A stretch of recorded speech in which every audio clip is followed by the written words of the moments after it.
శ్రీ శక్తి channel ప్రేక్షకులకు స్వాగతం. ఈ రోజు మన కొత్త కథతో ప్రారంభం. భగవద్గీత మహాభారతము యుద్ధానికి ఆదిలో ఆవిర్భవించింది. దాయాదులైన కౌరవ పాండవులు రాజ్యాధికారం కోసం యుద్ధానికి సిద్ధమయ్యారు. పాండవ వీరుడైన అర్జుననకు రథసారథి శ్రీకృష్ణుడు. యుద్ధానికి ఇరువైపు వారు శంఖాలు పూరించారు. అర్జునుని కోరికపై కృష్ణుడు రణభూమి మధ్యకు రథాన్ని తెచ్చాడు. అర్జునుడు ఇరువైపులా పరికించి చూడగా తన బంధువులు, గురువులు, స్నేహితులు కనిపించారు. వారిని చూచి అతని హృదయం వికలమైంది. రాజ్యం కోసం బంధుమిత్రులను చంపుకోవడం నిష్ప్రయోజనమనిపించింది. దిక్కుతోచని అర్జునుడు శ్రీకృష్ణుని నా కర్తవ్యమేమి అని అడిగాడు. అలా అర్జునునికి అతని రథసారథి శ్రీకృష్ణునికి మధ్య జరిగిన సంవాదమే భగవద్గీత.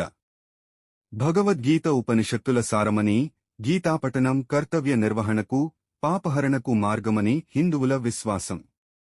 కర్మయోగము, భక్తి యోగము, జ్ఞానయోగము అనే మూడు జీవన మార్గాలు, భగవంతుని తత్వము, ఆత్మస్వరూపము ఇందులో ముఖ్యాంశములు. భగవద్గీత పాఠ్ 29. శ్లోకాము. కర్మణైవ హి సంసిద్ధిమాస్థితా జనకాదయః లోకసంగ్రహమేవాపి సంపశ్యన్ కర్తుమర్హసి. అర్థము. జనకుడు మున్నగువారు ఆసక్తిరహితముగా కర్మలను ఆచరించుటవలనే పరమసిద్ధిని పొందిరి. కావున నీవును లోకహితార్థమై కర్మలను చేయవలయును. శ్లోకాము. యద్యదాచరతి శ్రేష్ఠః తత్తదేవేతరో జనః సయత్ప్రమాణం కురుతే లోకస్తదనువర్తతే. అర్థము. శ్రేష్ఠుడైన పురుషుడు ఏది ఆచరించునో ఇతరులను దానిని అనుసరింతురు. అనగా ఏ ప్రమాణమో అతడు నిల్పినో ఇతరులు గ్రహింతురు. శ్లోకాము. న మే పార్థాస్తి కర్తవ్యం త్రిషు లోకేషు కించన నానవాప్తమవాప్తవ్యం వర్త ఏవ చ కర్మణి. అర్థము. ఓ అర్జున, ఈ ముల్లోకముల యందును నాకు కర్తవ్యము అనునదియే లేదు. అట్లే పొందదగిన వస్తువులలో ఏదియును నేను పొందనిదియును లేదు. అయినను నేను కర్మలను చేయిచునే ఉన్నాను. శ్లోకాము.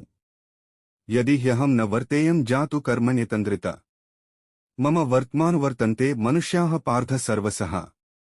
అర్థము. ఓ పార్థ, ఎప్పుడైనను నేను సావధానుడనై కర్మలయందు ప్రవర్తింపకున్నచో లోకమునకు గొప్ప హాని వాటిల్లును. ఎందుకనగా మనుష్యులందరూ సర్వవిధములా నా మార్గమునే అనుసరించుచున్నారు. శ్లోకాము. ఉత్సీదేయురిమే లోకా న కుర్యాం కర్మ చేదహం సంకరస్య చ కర్తా స్యాముపహన్యామిమాః ప్రజాః. అర్థము. నేను కర్మలను ఆచరించుట మానినచో ఈ లోకముల నీయును నశించును. అంతేగాదు, లోకములందు అల్లకల్లోలములు ఏర్పడును, ప్రజానష్టము వాటిల్లును. అప్పుడు అందులకు నేనే కారకుడనయ్యెదను. శ్లోకాము. సక్తాః కర్మణ్య విద్వాంసో యథా కుర్వంతి భారత కుర్యాద్విద్వాంస్తథాసక్త్ చికీర్షుర్లోక సంగ్రహం. అర్థము. ఓ అర్జున, అజ్ఞానులు కర్మలయందు ఆసక్తులై వాటిని ఆచరించినట్లుగా జ్ఞాని కూడా లోకహితార్థమై ఫలాపేక్ష లేక కర్మలను చేయవలెను. శ్లోకాము. న బుద్ధిభేదం జనయేత్ అజ్ఞానాం కర్మసంగినాం జోషయేత్ సర్వకర్మాణి విద్వాన్ యుక్తః సమాచరన్. అర్థము.